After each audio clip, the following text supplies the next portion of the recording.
This week's video is about how to get a criminal record sealed in the District of Columbia. Having a criminal record can cause a ton of collateral consequences for anyone. These problems include problems getting a job, passing a background check, or even getting approved for leasing an apartment. Accordingly, we get a lot of calls from potential clients who are looking to get their records sealed or expunged in the District of Columbia. My name is Joseph Scrofano, and I'm the founder and managing partner of Scrofano Law PC, where we fight relentlessly on behalf of anyone in trouble who cares about their future. While we serve clients in DC, Northern Virginia, and Southern Maryland, this video is specifically about getting your record or arrest sealed or expunged in the District of Columbia. We'll do a later video discussing expungements in Maryland and another one in the future about Virginia. So, the good news is, in Washington, D.C., the criminal law provides for a process in which individuals arrested or even convicted in some cases can have their records expunged or sealed. Now, at the outset, it's important to understand that an arrest is not a conviction, and it's much worse to have a conviction on your record than to simply have an arrest. However, schools, employers, and basically anyone who does a background check is not going to look favorably on either an arrest or a conviction. So keep in mind, DC law is complicated when it comes to getting your record sealed. So this video is going to deal with 3 specific ways to get your record sealed, depending on several different types of factors, including whether or not you were convicted, or whether the case was dismissed or no papered, what the offense or charge was, and whether you can prove you actually did not commit the offense. So, as I mentioned, there are 3 main sections in the DC Code that deal with criminal record sealing. Interest of public justice, actual innocence, and subsequently legalized or decriminalized offenses. I'm going to talk about each of the 3. So I'll start with filing a motion to seal based on the interest of public justice. In DC, any misdemeanor arrest can be sealed under the interest of public justice statute as long as the defendant was not convicted. The waiting period, however, changes depending on the offense. Certain offenses that are called eligible misdemeanor arrests are considered eligible for sealing 2 years from the date of dismissal or the case being no papered. Now, I'm going to say no papered a bunch, so for an explanation of what it means when a case is no papered, be sure to check out our video with the name that what does it mean when a DC case is no papered, and it'll explain exactly what that means. So, other misdemeanors like DUI or domestic violence offenses may only be sealed after 4 years from the date of dismissal or 3 years from the date in which the case was no papered. Now, these waiting periods apply when the case was dismissed, no papered, or found not guilty at trial. It also includes instances where you may have completed some type of diversion agreement, including community service or other classes in exchange for dismissal. This section would apply to your case so long as you met the waiting period and you were not convicted. Now, what if you were convicted of a misdemeanor offense in the District of Columbia? The rules for convictions are slightly different than those for cases dismissed. So if you pled guilty or were sentenced or found guilty at trial and sentenced, that usually means you have a conviction on your record and you were convicted of the offense. Now, eligible misdemeanors, cases that aren't DUIs or domestic violence type offenses, they may be sealed 8 years after the individual completes his or her sentence. So let's say you were convicted of second-degree theft, which is an eligible misdemeanor in 2010, and sentenced to 1 year of probation. And your probation ended July 1st, 2011. That means you would have to wait until July 1st, 2019 to file a motion to seal based on the interest of public justice. It's important to remember that it's not the date of the conviction that matters, but the date of the completion of your sentence. Certain ineligible misdemeanors, like I mentioned before, things like DUI offenses or domestic violence offenses, those convictions may not be expunged or sealed ever. So if you're convicted of a DUI in DC, you can never have your case expunged.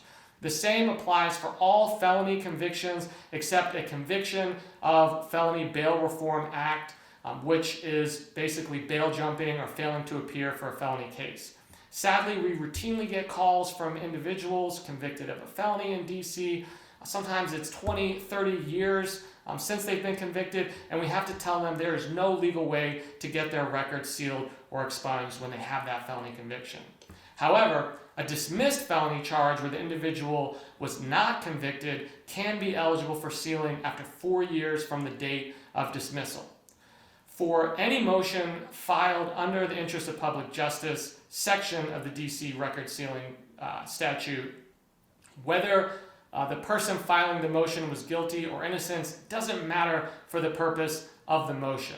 For all eligible misdemeanor cases that were dismissed or no paper, the burden is on the government or the prosecutor to show that it's not in the interest of public justice to seal the individual record. For misdemeanor convictions and ineligible misdemeanor cases that were dismissed, like DUI and domestic violence, or those types of cases that were no paper, the burden is on the movant or the person filing the motion to demonstrate that it's in the interest of public justice to seal the records. So what does this mean? The law allows the judge to consider several factors in deciding whether it's in the interest of public justice to seal an individual's criminal record. These factors include things like the nature and circumstances of the offense at issue. So they're more likely to grant the motion for less serious offenses. The movant's role in the offense, and in cases terminated without conviction, the weight of the evidence against the person. The judge is also going to consider the history and characteristics of the movant or the person filing the motion. These include things like their physical and mental condition, their employment history, prior and subsequent conduct to the arrest or conviction, any history related to alcohol or drug dependence or treatment opportunities. The judge would also consider their criminal history and any efforts at rehabilitation. In addition, the number of arrests or convictions that are subject to the motion. So if you're trying to get like five previous arrests expunged, the judge might look at it differently than if it's just one. The time that's elapsed since the arrest or conviction that's subject of the motion, whether the movant, the person filing the motion, has previously obtained sealing or comparable relief under the section. Is it the second or third time that you've gone to the court asking to have a prior arrest or conviction sealed up? They're also going to consider any statements made by the victim. So these are going to include offenses like simple assault, things like that, where there's a victim or complaining witness. They're going to consider any statements by that. And these rules all apply when filing a motion to seal based on the interest of public justice. It again requires the defendant to show that it's in the interest of public justice to have their record sealed. It's then the government's burden to prove by a preponderance of the evidence that it's not in the interest of public justice to seal the record if the government decides to oppose the sealing. Now, in a lot of cases, the government does not oppose the types of motions where the defendant is a first offender and moves to have a single offense, eligible offense, sealed up. However, in dismissed DUIs, domestic violence cases, felony cases, or cases where there was a conviction for an eligible misdemeanor, it's more likely the government will oppose the motion. Another part of the record sealing statute allows the filing of a motion to seal where the movant can prove actual innocence. Someone arrested and charged with a crime but not convicted can file a motion under grounds of actual innocence. That motion can be filed at any time after the case is dismissed or no paper. That means there's no waiting period for filing a motion to seal based on actual innocence. However, in that motion, the movant or the person filing the motion has the burden to prove by preponderance of the evidence that a person did not commit the offense. It's difficult to prove a negative. It's hard to prove you didn't do something. To prove actual innocence, you have to come forward with evidence to show that either you didn't commit the crime or that the crime never happened. Now, there's going to be some differences between having your record sealed up based on actual innocence versus having it sealed based on the interest of public justice. And the differences are just where or whom you still have to disclose the arrest to. If it's sealed under interest of public justice, there are still several scenarios you have to disclose the arrest on application. If it's sealed on actual innocence, then under the law, there's no scenario where you're legally required to disclose arrest. It's actually more powerful than sealing and has greater benefits.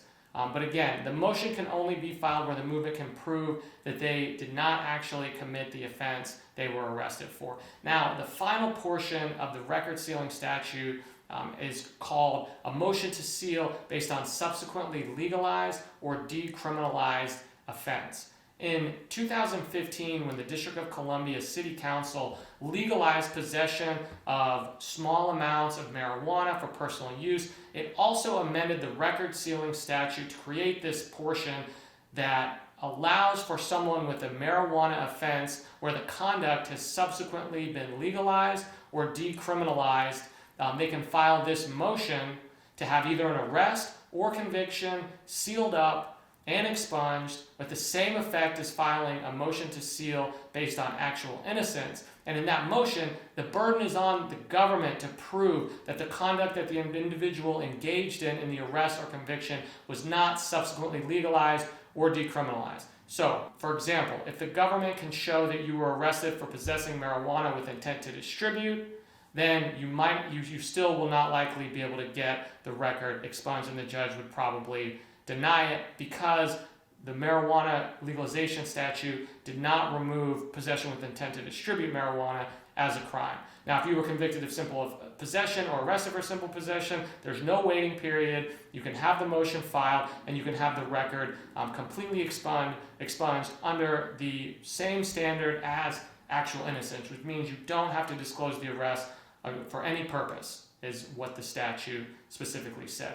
So in that sense, filing a motion under subsequently legalized or decriminalized offense is again more powerful or better for you than filing a sealing under the interest of public justice. So to recap, those are the three ways to get a record sealed in the District of Columbia: interest of public justice, actual innocence, subsequently legalized or decriminalized offenses. They each have different rules, so it's always important to contact an attorney to find out if you're eligible and to speak with them to see how the process works, how long it could take. So if you have any more questions or you want some more information, click the link in the description, which goes into more detail, or always feel free to give us a call. We've handled dozens, or if not hundreds, of motions to seal in our firm and have gotten many happy clients their criminal records sealed up. Thanks.